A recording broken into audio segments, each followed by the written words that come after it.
Сказочные герои появились сегодня в Национальном центре медицины и подарили детям подарки. Праздник устроили добровольческая организация, страховая компания и другие неравнодушные объединения. С ребятами, находящимися на лечении в медцентре, пообщалась Лана Ильина.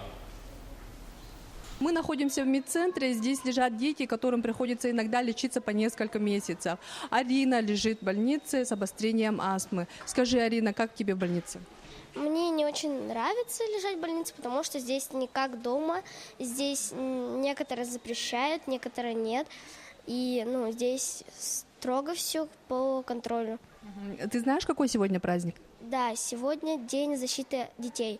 Что ты от него ждешь? Не знаю пока, еще не знаю. Чтобы детям не было так скучно, добровольцы готовят для них сюрприз. Бэтмен, Женщина-кошка и гвоздь программы «Человек-паук».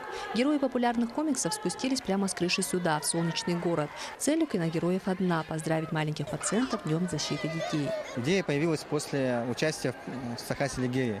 Там у нас были хорошие учителя, как социальные преподаватели. Я выиграл проект на волонтерский центр. И вот это его развитие получается. Не Питер Паркер якутского Человека-паука зовут Иван Посельский. Идея перевоплощения в киногероя появилась 4 года назад. Тогда Иван наткнулся в интернете на снимок. Промышленные альпинисты мыли окна в сказочных образах. Опытный скалолаз сразу решил воплотить эту идею и в Якутске. Правда, Иван и его соратники придали ей новый смысл – приносить сказку тем детям, кто не может сам выйти на улицу. Детей поздравляю с праздником защиты детей. Желаю вам здоровья, чтобы слушались взрослых, родителей. Сказка «Ложь» давнее намек, и урок этой сказки один. Добро способно преодолеть все, даже больничные стены. Вот сказочные персонажи подарили детям подарки. Ариша, как у тебя настроение? У меня настроение очень хорошее, потому что всем подарили подарки, все радостные.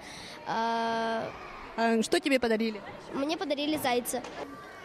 Монотонные больничные дни превращаются в оживший киносеанс. Восторгу и радости детишек нет предела. Добровольцы приносят радость маленьким пациентам уже 4 года и останавливаться не собираются. Главная награда для них – смех и счастливые улыбки в больничных стенах. Лана Ильина, Вадим Барашков, Якутск.